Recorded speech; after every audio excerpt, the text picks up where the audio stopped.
A call in the middle of the night. Have you ever been practicing English, headphones on, repeating simple sentences slowly, when your phone vibrates, and suddenly your entire emotional world collapses in 3 seconds? This video is about that moment. About the night I thought I was finally stable, married, with kids, living a new life in the United States, when my ex came back. And in that exact moment, I realized something deeper was being tested. Not just love. Not just marriage. But my confidence, my voice, and even my motivation to keep learning English. That night in California was so quiet you could hear the refrigerator humming like it was tired of life. I was sitting at the kitchen table, practicing slow English listening. The kind with clear pronunciation. Almost boring. I choose that style because when your brain is exhausted, it hates drama. Ironically, drama showed up anyway. My phone vibrated. One message. Not long. Not emotional. Just, are you okay? 3 words. Enough to make my heart beat faster than when a native speaker talks without pausing. You know that feeling, right? When the past doesn't knock. It uses an old key. In the first 3 seconds, my brain didn't think in language. It reacted. Neuroscience explains this well. The amygdala, the part of your brain that processes fear, moves faster than logic. Simply put, your body panics before your mind understands. My hand felt tense. My shoulders tightened. My breathing became shallow. And suddenly, the English audio playing in front of me turned into noise. I didn't reply. Not because I was strong, but because I didn't know which words to use. And this is where many English learners get stuck. When real emotions appear, vocabulary disappears. You can easily say, "How are you?" But you can't say, "I feel unsafe right now." No one teaches you that sentence when your heart is shaking. I looked toward the living room. My wife was asleep. My kids were breathing softly in their rooms. My family. The thing I believed had locked the past away forever. But marriage isn't a wall. It's a door that must be guarded with honest communication, with language, with the courage to speak slowly and clearly. I turned back to the audio. The narrator said a simple line. Sometimes, life tests you when you feel strongest. I laughed. Not because it was funny, but because life has a dark sense of humor. Have you noticed this? When your emotions are unstable, your English listening gets worse. Not because you suddenly became bad at English, but because your working memory is busy holding fear. Anxiety pushes vocabulary out. Jealousy kicks grammar out of the room. And then you think, maybe English just isn't for me. No. You're just human. I stopped the audio. Put my phone face down. And for the first time in a long while, I sat with my feelings, without translating, without escaping. I knew that if I couldn't face this midnight message, both my love and my English journey would drift in the same wrong direction. Basically, your brain isn't afraid of English. It's afraid of the words you haven't dared to say yet. 3 weeks of quiet turbulence. For the next 3 weeks, nothing exploded. And that was the scariest part. No shouting. No dramatic scenes. Just a strange heavy silence that followed me everywhere. Like background noise you can't turn off. On the surface, life looked normal. I went to work. I helped the kids with homework. I kissed my wife goodnight. But inside, something kept replaying, slowly, endlessly. You probably know this feeling. When nothing is wrong, but nothing feels safe either. Those 3 weeks taught me something uncomfortable. Emotional stress doesn't need chaos to damage you. It prefers routine. It hides inside daily life. And while it's there, your English learning quietly suffers too. I still try to practice every day. 10 minutes of listening. 5 minutes of reading out loud. Simple sentences. Slow pace. But my mind kept drifting. I would hear the words, but not understand them. Or worse, I understood them but felt nothing. According to psychology, this is what happens when your cognitive load is overloaded. Your brain has limited space. Emotional uncertainty takes priority.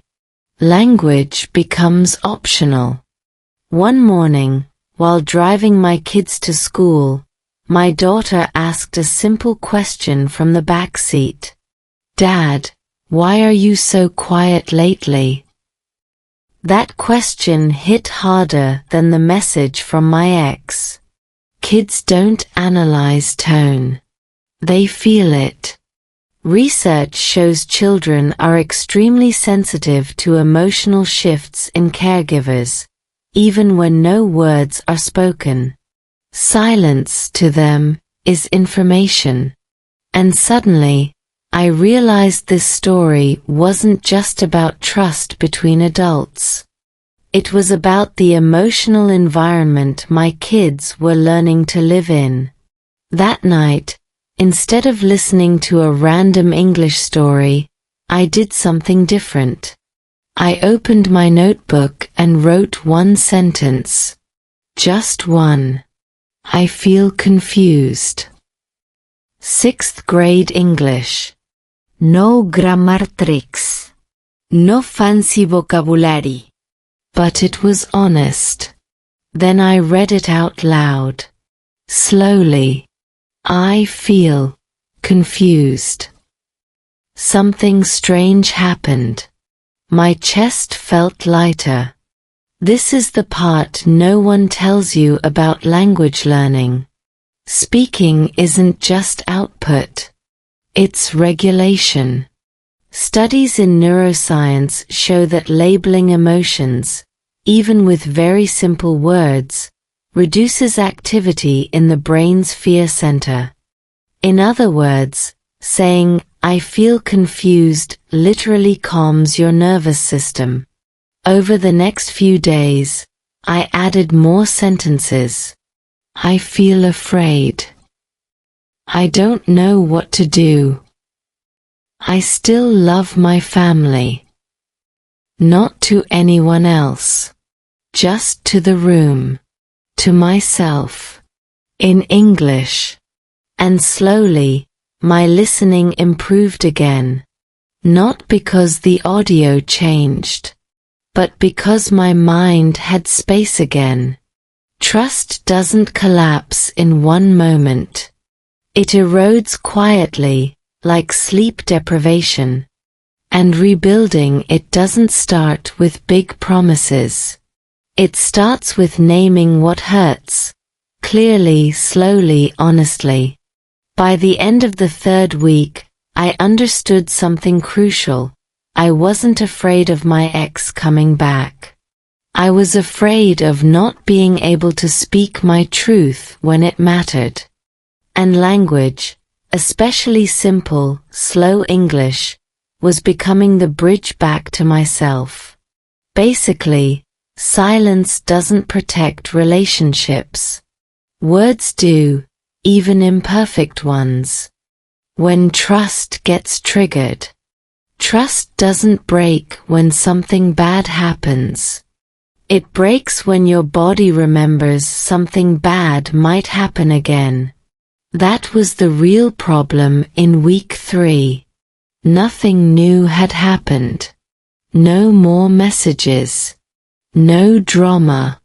And yet, every small detail started to feel dangerous. A late notification. A quiet moment. Even a harmless question like, "Are you okay?" suddenly sounded like an accusation in my head. This is what psychologists call a triggered threat response, when your nervous system reacts to memory, not reality. Your brain is very bad at telling the difference. Here's what most people don't realize. Trust is not stored in logic. It's stored in the body. In muscle tension. In breathing patterns. In that tight feeling in your stomach when something reminds you of loss. So when my ex appeared again, even briefly, it didn't reopen the relationship.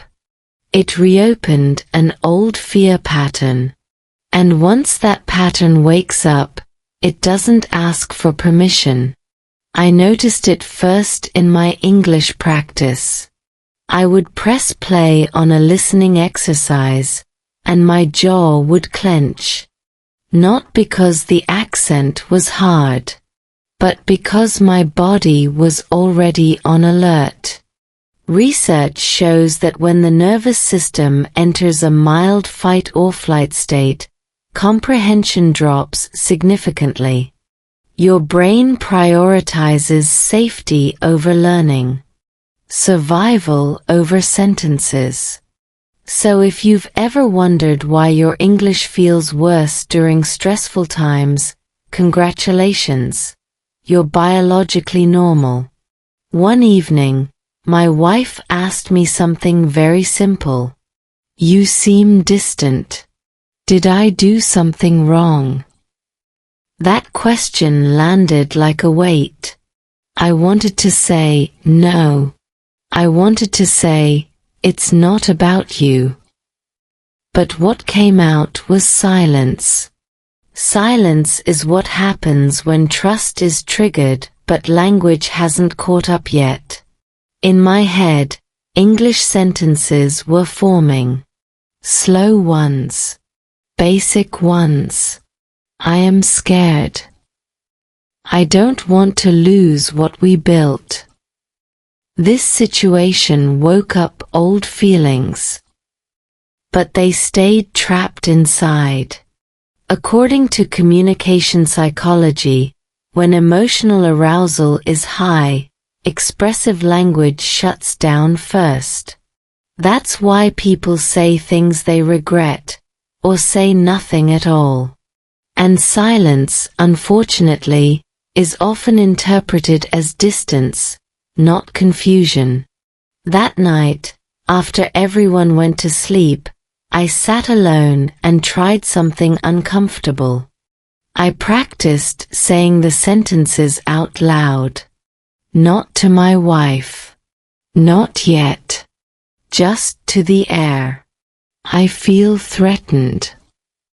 I am not cheating. I am afraid of losing trust. They sounded awkward.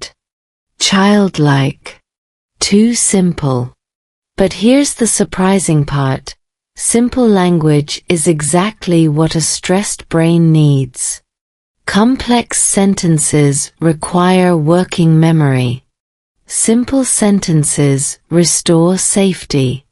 There's a concept in neuroscience called bottom-up regulation. Instead of thinking your way out of fear, You speak and breathe your way out. Slowly. Repetitively. Gently.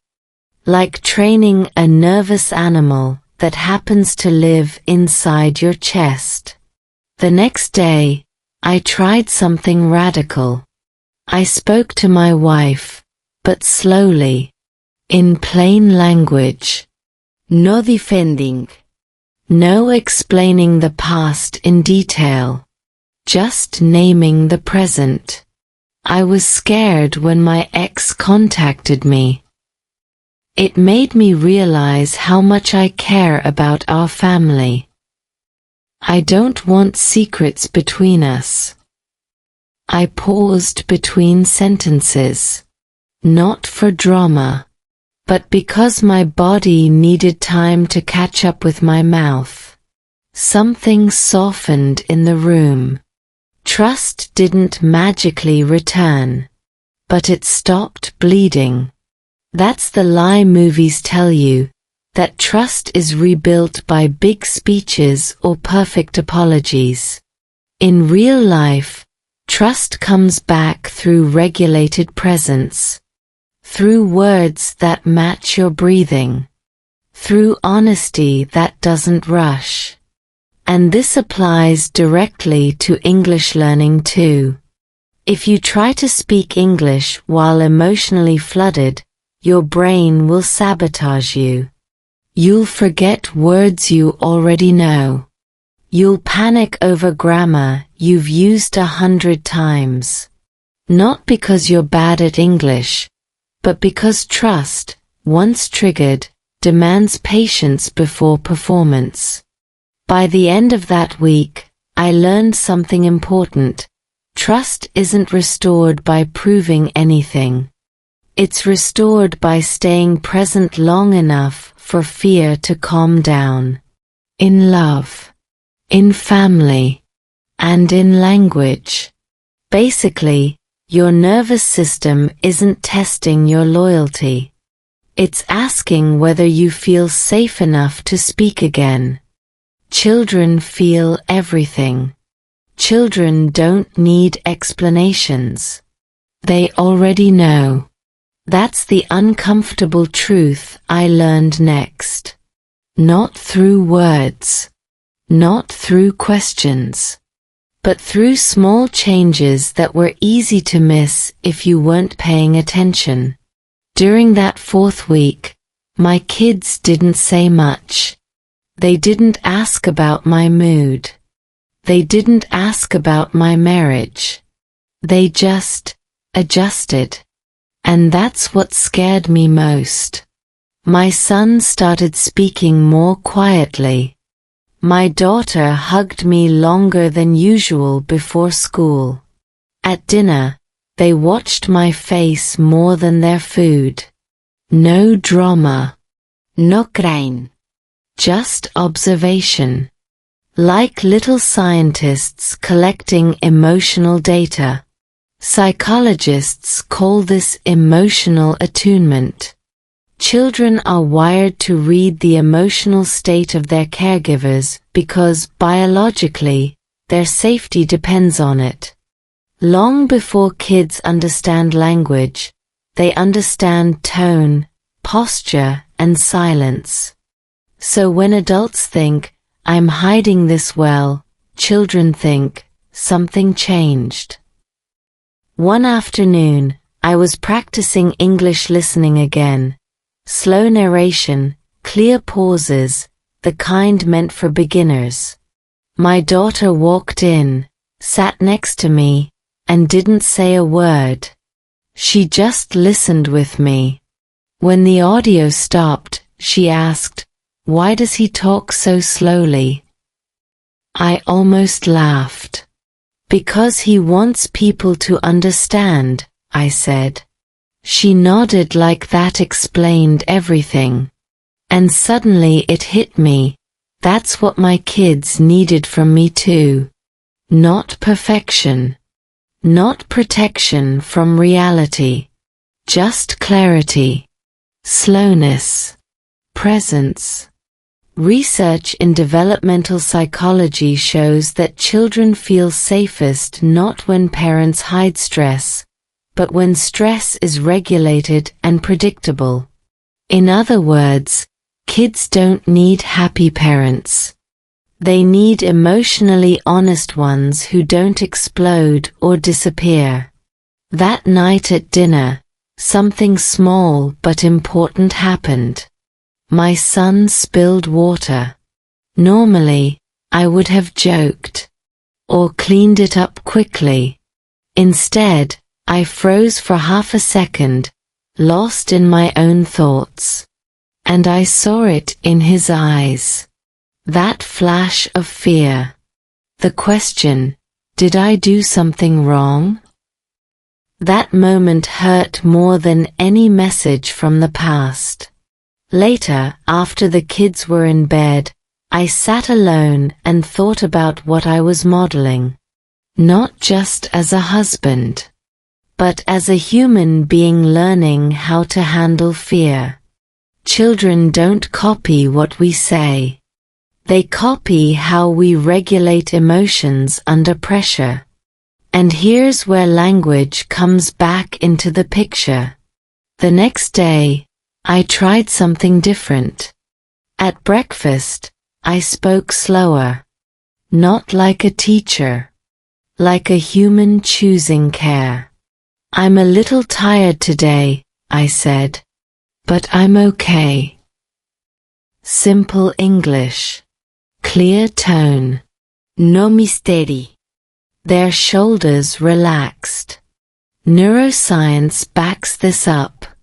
When adults label emotions calmly, it helps children's nervous systems regulate too.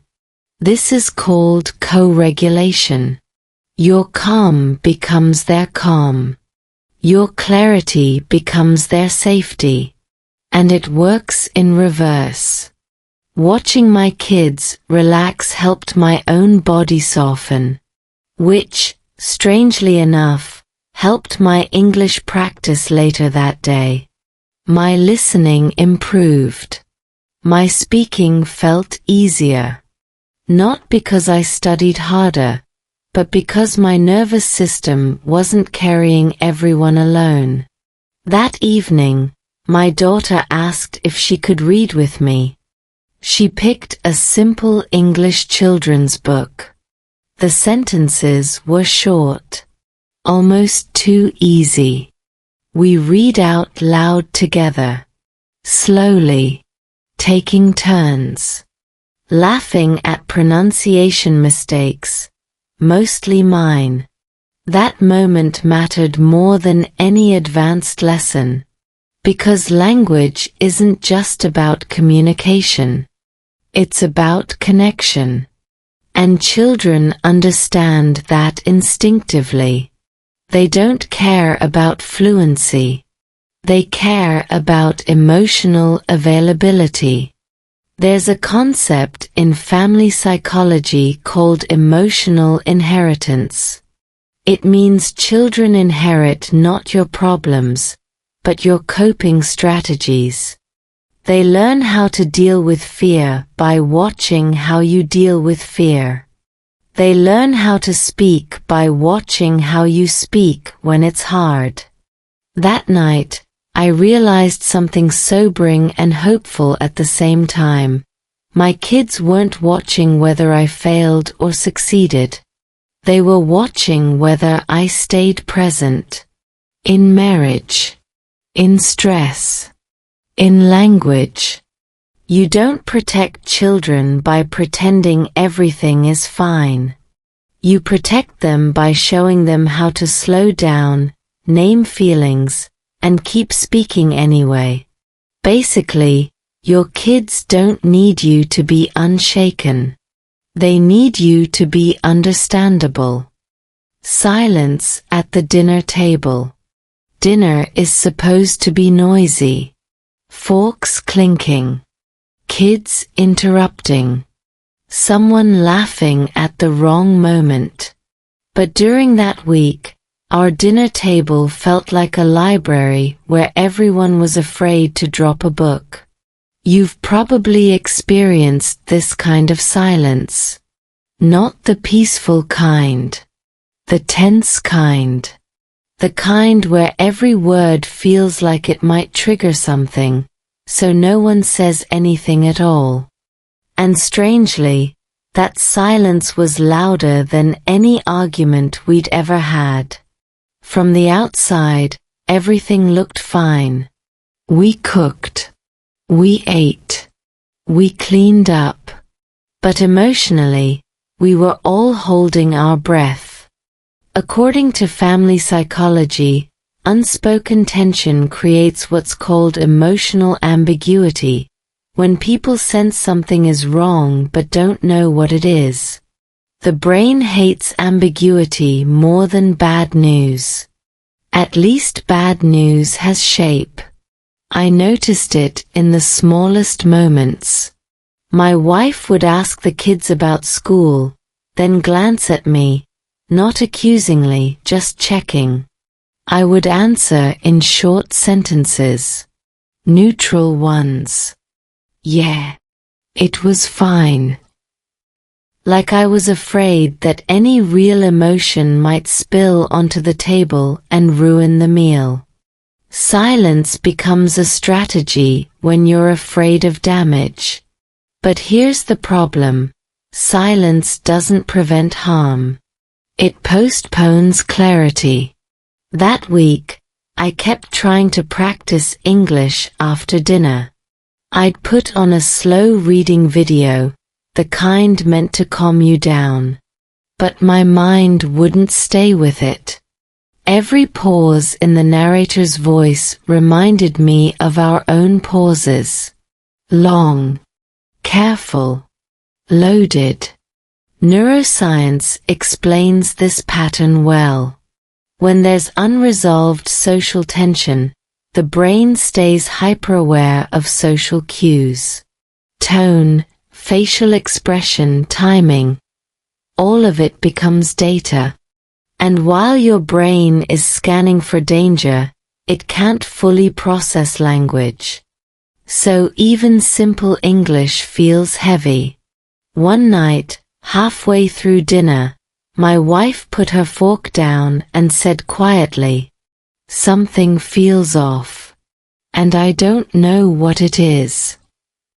That sentence landed gently, but it landed. The kids looked up. Not alarmed. Just curious. They were already aware. This wasn't new information to them. It was just finally spoken. I felt my chest tighten. This was the moment silence had been protecting me from, and also the moment it had been creating. I took a breath. A real one. Slow in. Slow out. The kind therapists recommend because it activates the parasympathetic nervous system, telling your body it's safe enough to talk. "I've been holding things in," I said. And I think the silence made it worse. No blaming. No details yet. Just naming the pattern. Something shifted immediately. Not relief. But permission. Family researchers call this emotional labeling, putting words to what's been floating in the air. Once named, tension loses some of its power. It stops being a ghost and becomes a thing you can look at. After dinner, the kids went to play. My wife and I stayed at the table. No phones. No distractions. Just two tired people choosing not to hide. I spoke slowly. On purpose. I was shaken when my past showed up. I didn't want to bring fear into our home. But staying quiet created more fear. Simple sentences. Almost like beginner English practice. Subject. Verb. Feeling. Here's what surprised me. Slowing down didn't make me sound weak. It made me sound honest. Communication studies show that slower speech increases perceived sincerity. When people talk fast, listeners brace. When people slow down, listeners lean in. My wife didn't interrupt. She didn't demand explanations. She just listened. And then she said something small that changed everything. Thank you for saying something. Not thank you for fixing it. Just thank you for speaking. That's when I realized how much damage silence had done. Not through cruelty, but through absence. Silence told my family, "You're alone with this." Words said, "I'm here too." Later that night, I returned to my English practice. Same video. Same level. But this time, the narrator's pauses felt different. They felt intentional. Calm. Safe. I followed along easily. My pronunciation was clearer. My mind stayed present. Because silence at the dinner table wasn't about language skills. It was about fear of being misunderstood. And once I risked misunderstanding, connection returned. Silence feels safe because it avoids mistakes. But growth, in love, in family, and in language, starts the moment you choose to speak anyway. Basically, silence doesn't keep peace. Clarity does. The language of emotions. Most people think language is about grammar. But when life gets heavy, language is really about survival. That week, I realized something strange. I wasn't just learning English anymore. I was using English as a tool to slow myself down. To breathe. To stay present. Every sentence became less about sounding correct and more about staying honest. You don't usually notice this until emotions force it on you. When things are calm, you can hide behind fluency. When things hurt, fluency disappears, and what's left is the truth you can still say. After the silence at the dinner table broke, I started paying attention to how I spoke during the day. Not just what I said, but how fast I said it. When I felt anxious, my sentences rushed ahead of my breath. When I slowed my English down, my body followed. This isn't poetic, it's neurological. Speech rhythm directly affects your autonomic nervous system. Slow speech signals safety. Fast speech signals threat. So I made a quiet rule for myself. If I couldn't say it slowly, I wasn't ready to say it yet. In the mornings, I practiced emotional sentences out loud before work. Not complicated ones. Just clean, simple English. I feel tense today. I need a little patience. I'm trying my best. They sounded almost too basic. But psychology research shows that affect labeling, naming emotions with words, reduces emotional intensity. Even simple labels help the brain move from panic to processing.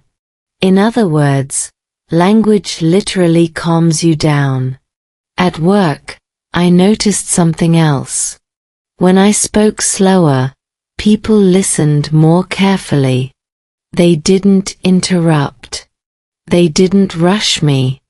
Communication studies confirm this. Slower speakers are often perceived as more thoughtful and trustworthy. What I thought was weakness was actually clarity.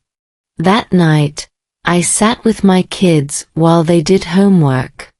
My son was frustrated with a math problem. Normally, I would have jumped in with solutions. Instead, I tried something new. "I see you're frustrated," I said. "It's okay to feel that." He exhaled. Shoulders dropped. No math lesson needed yet. That moment mirrored my own experience. Just like adults, children don't need immediate answers. They need their emotions recognized. Language creates that recognition. Later, while practicing English listening, I noticed I was understanding more. Not because the material was easier, but because my mind wasn't fighting itself. Emotional regulation had created mental space. Cognitive scientists call this reduced cognitive load. When your emotions are named and contained, your brain can finally focus. I started journaling in English at night. 3 sentences only. No grammar checking. No perfection. Today felt heavy. I spoke honestly. I am still here. This wasn't language practice in the traditional sense. It was emotional hygiene. Just like brushing your teeth prevents bigger problems, naming emotions prevents emotional buildup. Over time, this small habit strengthened both my emotional resilience and my English fluency. There's a misconception that you need confidence before you speak. In reality, confidence often comes after you speak, especially when you speak slowly and truthfully. Every time I chose simple English over silence, I trained my nervous system to tolerate vulnerability. And here's the surprising part: my listening skills improved too. When you stop rushing your own speech, you become more patient with others. You hear pauses. You catch meaning between words. Listening becomes less about decoding and more about understanding. By the end of that week, English no longer felt like a performance. It felt like a companion. A way to walk through uncertainty without panicking. Language didn't fix my marriage. It didn't erase the past.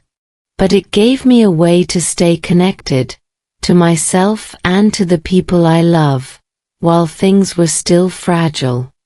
You don't master emotional language by memorizing phrases. You master it by using it when you'd rather stay quiet. Basically, English didn't just give me words. It gave my emotions somewhere safe to land. The science of jealousy. Jealousy feels personal. But biologically, it's ancient. That realization changed the way I saw my own reaction when my ex appeared again. I had been judging myself harshly, telling myself I should be more mature, more secure, more logical. But jealousy doesn't start in logic. It starts in the nervous system, long before thoughts form words. From an evolutionary perspective, jealousy is a threat detection system. Its job is simple: protect attachment. When something signals possible loss, especially of a partner or family, the brain reacts fast and loud. Not to be dramatic. To keep you bonded. The problem is, this system evolved for caves and tribes, not smartphones and old messages. So when my ex reached out, My body reacted as if something essential was under attack. Tight chest. Restless sleep. Racing thoughts. None of it was a conscious choice. According to neuroscience, perceived relational threats activate the same brain regions as physical danger. To your brain, emotional loss is danger. Understanding this didn't excuse bad behavior, but it removed shame.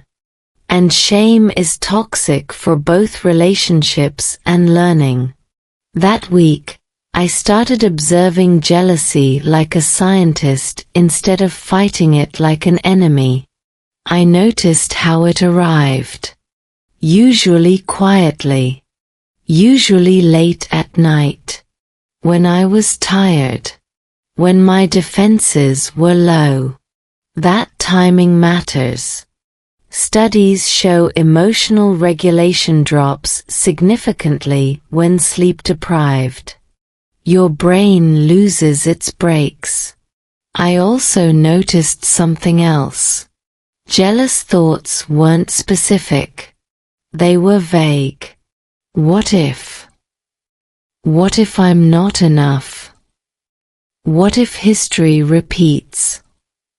Jealousy speaks in questions, not facts. And unanswered questions keep the nervous system activated. This is where language became crucial again. Instead of arguing with jealous thoughts, I started translating them into simple English sentences. What if I lose her? Became, I'm afraid of losing my family. What if I'm not enough? Became, I need reassurance. This matters more than it sounds. Cognitive psychology shows that turning vague fears into clear statements reduces emotional intensity. The brain prefers defined problems over imaginary ones. Language gives fear edges. And once fear has edges, it stops spreading everywhere. One night, I shared this with my wife. Not the thoughts themselves, but the feeling underneath. I've been feeling jealous, I said. Not because of you, but because I'm scared of losing us. I said it slowly, carefully. No accusations. Just ownership. Her response surprised me. She didn't defend. She didn't minimize it. She said, that makes sense. Those 2 words did more than any reassurance could have done. Validation calms the nervous system faster than logic. Brain scans show that feeling understood reduces threat responses almost immediately. That night, I slept better. Jealousy also affected my English in ways I hadn't noticed before. When jealous thoughts were active, my listening comprehension dropped. I replayed sentences. Missed obvious meanings. Again, biology explains this. Jealousy increases cortisol, the stress hormone.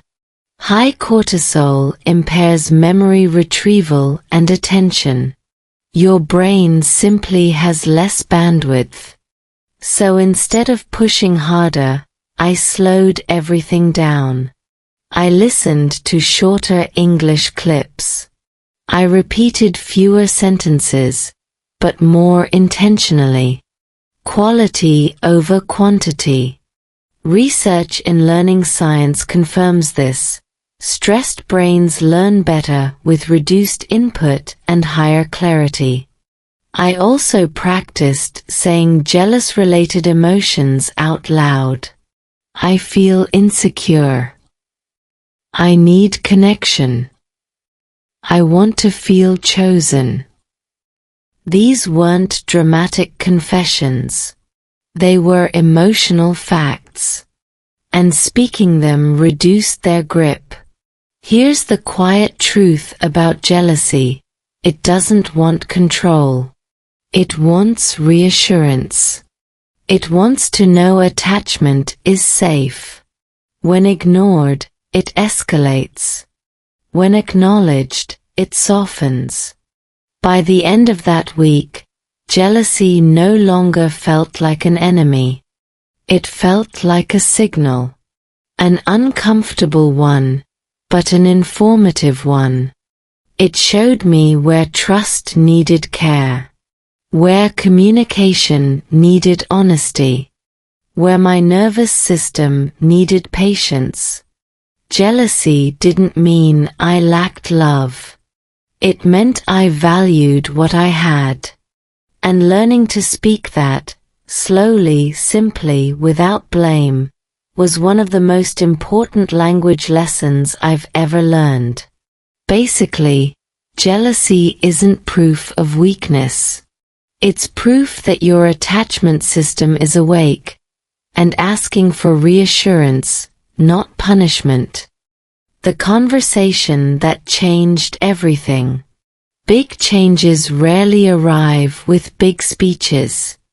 They arrive with one honest conversation you can't avoid anymore. By the end of the third week, I knew this conversation was coming. I could feel it in my body before I admitted it in my mind. That restless energy.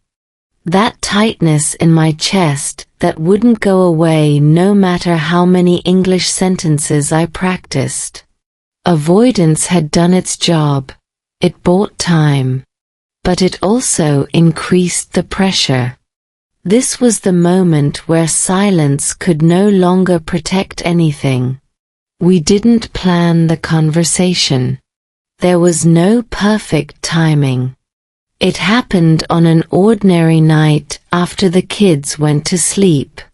The house was quiet again, but this time the silence felt different. It wasn't tense. It was expectant. Like the air before rain. I didn't start with explanations. I started with a pause. That pause mattered. Communication research shows that the first few seconds of a difficult conversation set the nervous system's tone. If you rush, you signal danger.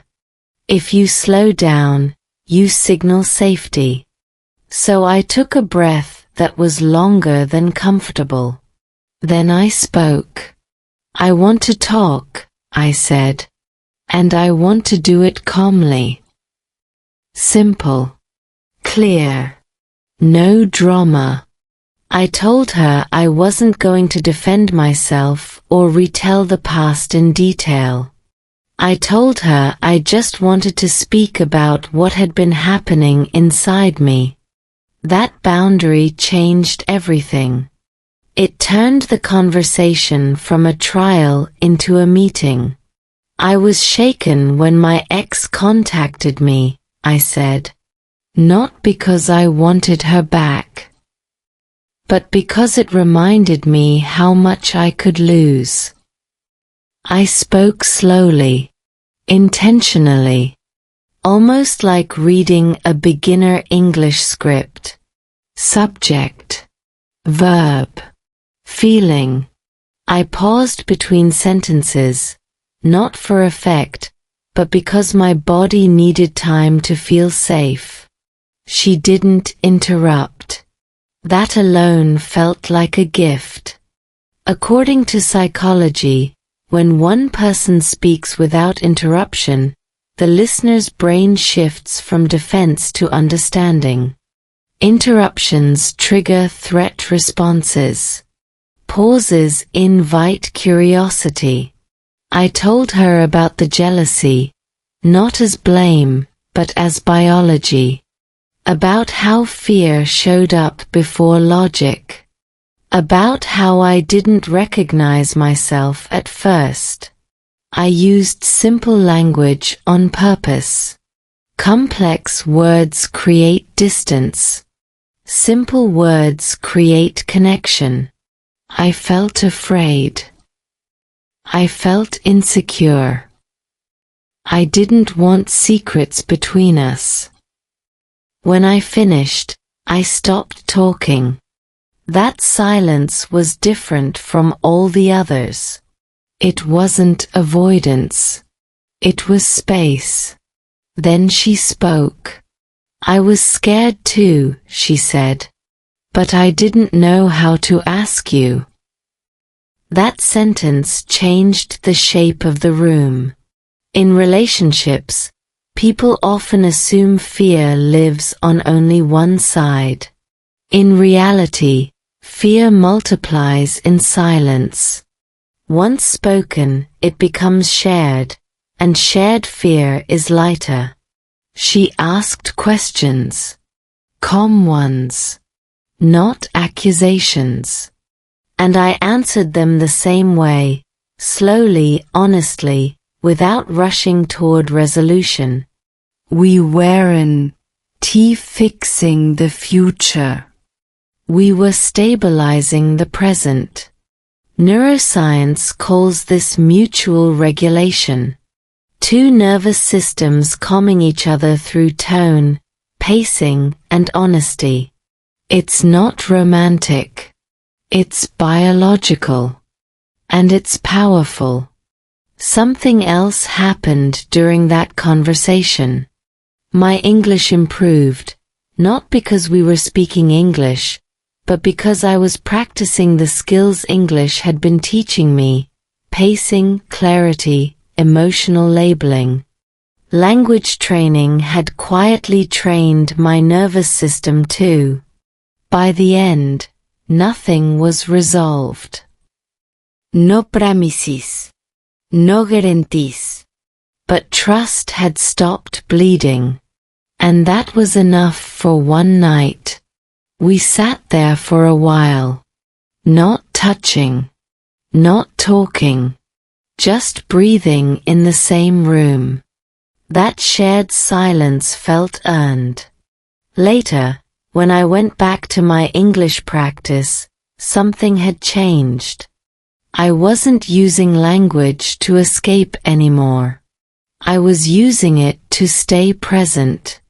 Listening felt easier. Speaking felt grounded. Not confident, but stable. That conversation didn't save our relationship in a dramatic way. It did something better. It gave us a shared ground to stand on while things were still uncertain. And here's the quiet lesson I took from it: you don't need perfect words to have an honest conversation. You need words that match your breathing. Basically, trust doesn't rebuild through explanation.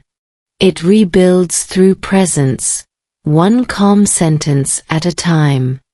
Learning to speak again. There's a strange moment after a hard conversation. Nothing is broken anymore, but nothing feels fully rebuilt either. That's where I found myself in the days that followed. The air was clearer. The tension had softened. But my voice, both emotionally and linguistically, still felt cautious. Like a muscle you haven't used in a while. You know it works. You're just afraid of pulling it too hard. This is the phase no one talks about. After honesty. After tears. After calm. The phase where you have to learn how to speak again, without hiding, without over-explaining, without retreating into silence. I noticed it first in small interactions. When my wife asked how my day was, I resisted my old habit of saying, "Fine." Instead, I paused. It was heavy, I said, but manageable. 2 short sentences. Honest. Not dramatic. That pause before speaking mattered. Neuroscience shows that even a 2-second pause before responding reduces emotional reactivity and improves clarity. It gives your nervous system time to catch up. That same principle began showing up in my English practice. I realized I had been practicing English the same way I avoided difficult conversations. Rushing through, skipping discomfort, focusing on performance instead of presence. So I changed the rules. I started speaking English out loud the way I wanted to speak in life. Slower, simpler, with intention. Instead of reading long paragraphs, I chose 3 sentences a day. Just 3. I read them slowly. Then I spoke them without looking. Then I repeated them, not to sound perfect, but to sound true. I am learning. I don't have to rush. My voice matters. Language learning research supports this approach. Repetition with emotional relevance strengthens neural pathways faster than volume-based practice. When a sentence means something to you, your brain pays attention. I also practiced something uncomfortable, saying things imperfectly and stopping. No fixing. No epaleyausing. Communication experts call this tolerating incompletion, the ability to let a sentence land without polishing it. It signals confidence, even when you're unsure. This skill carried over into my family life. One evening, my son asked me a question I didn't expect. "Dad, are you okay now?" I could have reassured him with a big answer. Instead, I chose honesty. "I'm better," I said. "And I'm still learning." He smiled. That was enough. Children don't need certainty. They need continuity. And that continuity comes from adults who keep speaking, even when the story isn't finished. There's a psychological concept called self-efficacy, the belief that you can handle what comes next. It doesn't come from success alone. It comes from surviving uncertainty and staying engaged. Every time I spoke instead of shutting down, that belief strengthened. And here's the part that surprised me most. My accent improved.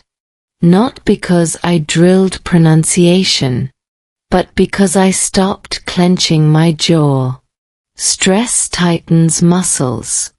Calm loosens them. Speech becomes clearer when the body feels safe. Listening changed too. I became more patient. I didn't panic when I missed a word. I let meaning arrive instead of chasing it. That's real listening, not translation but trust. By the end of that week, English felt different. Less like a subject. More like a mirror. It reflected how I was learning to show up, hesitant, honest, steady. Learning to speak again isn't about finding new words. It's about trusting the ones you already have. In relationships. In family. In a second language. You don't rebuild your voice by proving fluency. You rebuild it by using it. Imperfectly, repeatedly, bravely. Basically, speaking again isn't a return to who you were. It's a decision to stay present as who you are now. Trust is an action. Trust feels like a feeling. But it isn't. That was the quiet truth I finally understood after everything slowed down. after the conversations, after the tension eased, after my voice came back. Trust didn't magically return one morning like motivation after a good night's sleep. It showed up in smaller, less dramatic ways, through repeated actions that felt almost boring. And boring, I learned, is where real stability lives. In the days that followed, nothing romantic happened. No big gestures. No emotional speeches. Just consistency. I showed up when I said I would. I answered questions without defensiveness. I didn't hide my phone. I didn't over-explain either. According to relationship psychology, trust rebuilds not through intensity, but through predictability. The nervous system relaxes when it can predict what happens next. That predictability mattered more than reassurance. I noticed this pattern clearly in my English practice too. On days when I tried to feel confident, my speaking was tense. On days when I simply practiced at the same time, in the same place, with the same calm pace, my fluency improved naturally. Learning science confirms this. Habits beat motivation. Repetition beats inspiration. Trust, in language and in love, follows the same rule. One morning, my wife asked a simple question. Can we check in tonight? There was no suspicion in her voice. Just a request. Yes, I said. Let's do that. That was it. No anxiety spike. No urge to defend myself. Just agreement, and then follow through later that evening. That follow-through was the action, not the words. Trust is built when words and timing align. I started noticing how often people confuse trust with certainty. They want guarantees. Proof that nothing bad will ever happen again. But the brain doesn't need guarantees. It needs evidence of responsiveness. When something feels off, will the other person respond, or disappear? That's the real question trust is asking. So I practiced responding. Not perfectly. Promptly. I'm feeling off today, I'd say. I need a little space. I'll come back to this later. These weren't emotional confessions. They were updates. And updates keep trust alive. In English learning, this changed how I approached mistakes. Instead of judging myself, I responded. If I mispronounced a word, I repeated it calmly. If I didn't understand a sentence, I replayed it once, then moved on. No panique. No self-criticism. Cognitive research shows that learning accelerates when errors are treated as feedback, not failure. The same applies to relationships. When tension is treated as information instead of threat, trust grows. One evening, while helping my kids with homework, my daughter said something that stuck with me. "You don't look worried anymore," she said. I asked her what she meant. "You still think," she said, "but you don't disappear." That was trust. From a child. Built not through promises, but through presence. Presence is an action. Being there when it's awkward. Speaking when it would be easier to stay quiet. Listening without fixing. Those actions slowly rewired my nervous system. I slept better. My shoulders stayed relaxed. And yes, my English sounded better too.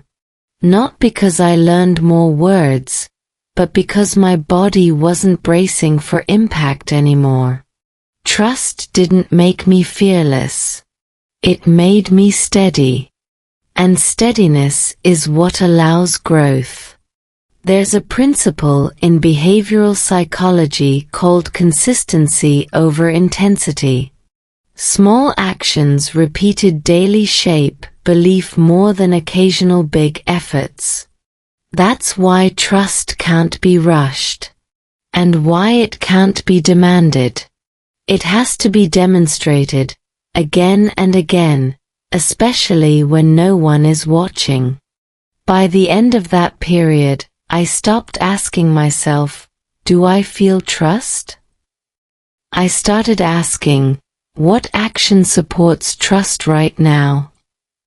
Sometimes the answer was to speak. Sometimes it was to listen. Sometimes it was to wait. That question changed everything. Trust isn't something you fall back into. It's something you practice. In marriage. In family. In learning a language slowly, one honest sentence at a time. Basically, trust doesn't live in your emotions. It lives in what you do, especially on the days when nothing dramatic happens.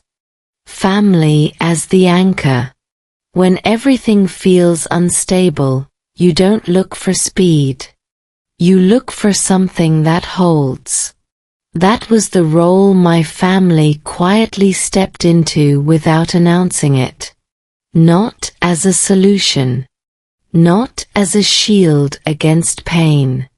But as an anchor, something steady enough to keep me from drifting while emotions settled. By this point, the crisis had softened. Not disappeared. Softened. And in that space, I began to notice how often we underestimate the power of ordinary family moments. We think healing comes from breakthroughs. In reality, it often comes from repetition. Breakfast at the same time. School drop-offs. The same jokes at the same corners of the day. Psychologists call this rhythmic stability. Predictable routines signal safety to the nervous system. They tell the brain, you are not falling. And when the brain feels that, everything else works better. Memory, focus, language. I noticed it during morning drives. My kids in the back seat, half awake, talking about nothing important. I listened without correcting. Without multitasking. Just listening. That act alone slowed my breathing. It also sharpened my listening skills in English later that day. Attention is a muscle. Use it in one place, and it strengthens everywhere. One afternoon, my son asked me to help him practice reading. Not English. His own school book. But as he read, slowly, stopping at hard words, I recognized the same struggle I'd been having. The hesitation. The self-doubt. The fear of getting it wrong. Take your time, I told him. There's no rush. I realized I was also talking to myself. Family systems theory explains this well. Families act as emotional ecosystems. When one person regulates, others follow. And when regulation becomes shared, it creates resilience. Not perfection, but recovery speed. That resilience showed up in my English practice too. I stopped chasing progress. I focused on continuity. 10 calm minutes mattered more than an hour of stressed study. Language acquisition research supports this. Low stress, consistent exposure leads to better long-term retention. Evenings became simpler. No heavy talks. No problem-solving sessions. Just presence. We watched shows together. Sometimes in English. Subtitles on. Pausing when the kids asked questions. Explaining without rushing. That environment, safe, curious, unpressured, is exactly how real learning happens. One night, my daughter leaned her head on my shoulder and said, "I like when you're home like this." She didn't mean physically. She meant emotionally. That sentence stayed with me. Because being home isn't about location. It's about availability. And availability is what anchors trust, learning, and connection all at once. I noticed that when I felt anchored, my English felt anchored too. I didn't panic when I missed words. I didn't judge my accent. I trusted that meaning would arrive eventually. That trust, quiet, patient, came from the same place family support came from. There's a concept in psychology called secure base. It means having a place or a relationship that allows you to explore without fear of abandonment. Children need it. Adults do too. My family had become that base again, not because everything was perfect, but because it was present. And from that base, growth felt possible. Not forced. Not urgent.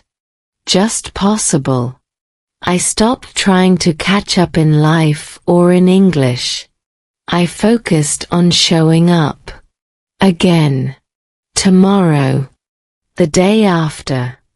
That rhythm did more for my progress than any burst of motivation ever had. Family didn't fix my problems. It gave me something more valuable, stability while I faced them. In moments of doubt, it reminded me who I was building for. Not for an exam. Not for an accent. But for connection. For being understood. For being there. Basically, when life shakes you, family doesn't stop the movement. It keeps you from falling over. And once you stop falling, you can learn, slowly, clearly, confidently, how to move forward again. Would you still trust love? At some point, every long journey ends with a question. Not a solution. Not a promise. Just a question that stays with you. Mine was simple, but heavy. Would you still trust love, after being shaken? By the end of those weeks, nothing in my life looked dramatically different. I was still in the same house. With the same family. Speaking the same imperfect English. But something inside me had shifted. I no longer expected certainty.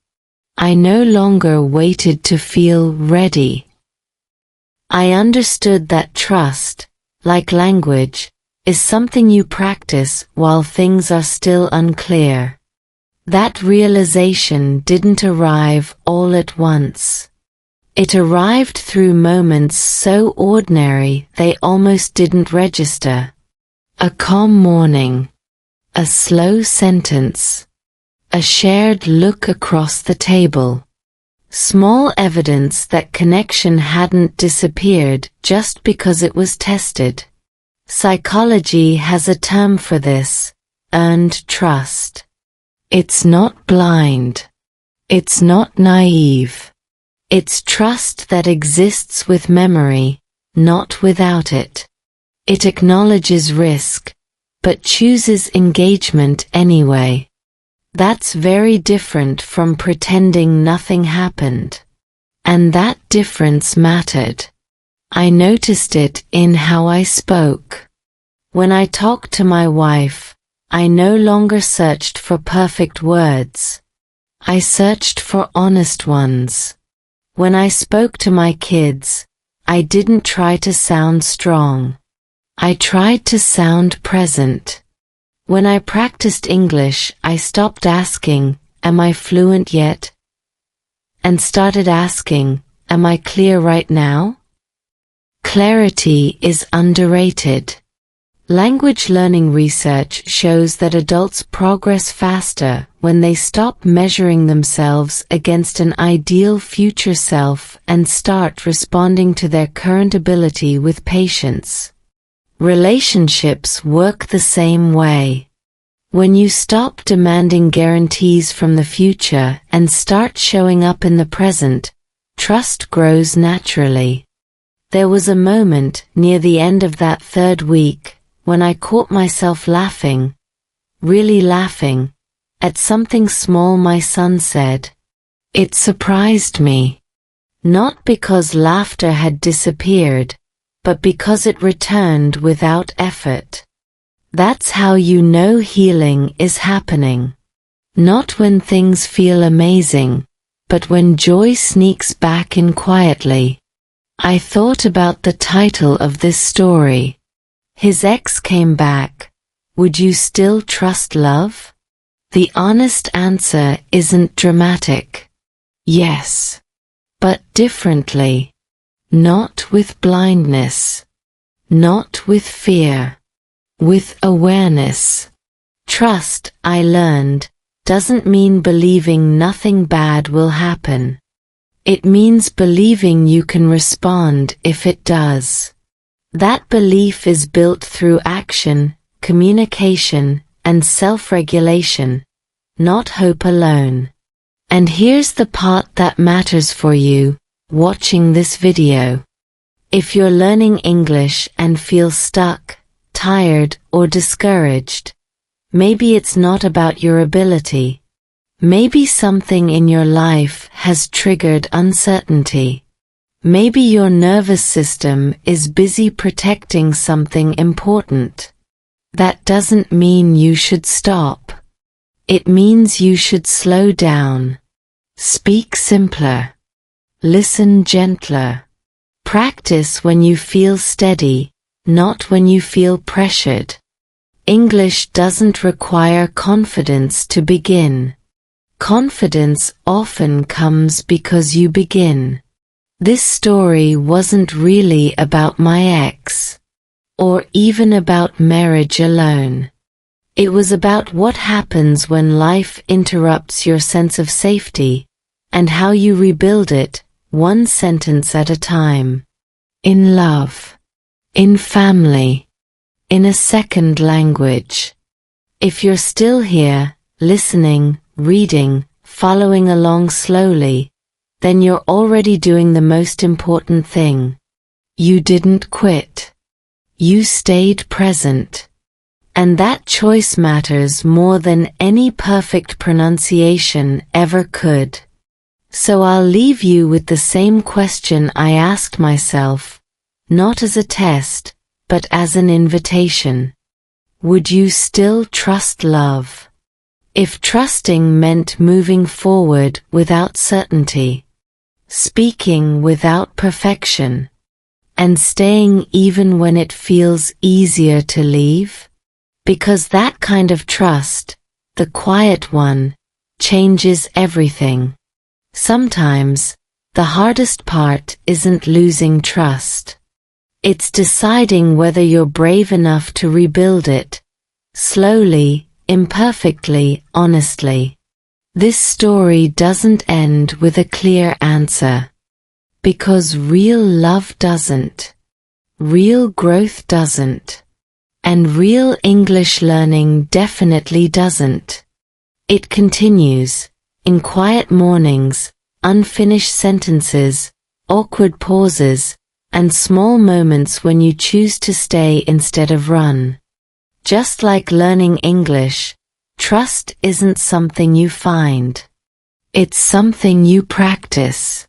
If this story felt familiar, if you're learning English while carrying emotional weight, if you're rebuilding confidence after disappointment, then this channel was made for you. Here, we don't rush. We don't fake motivation. We learn real English through real life stories. Love, marriage, family mistakes, and second chances. One slow story. One clear sentence. One honest moment at a time. Subscribe if you want to improve your listening, reading, and speaking English naturally through emotional, relatable stories. Like this video if you believe learning English should feel human, not stressful. Comment below, would you still trust love? Your answer might be the start of the next story. New videos every week. New stories. Same slow, clear, real English. Stay curious. Stay patient. And don't stop trusting your own journey.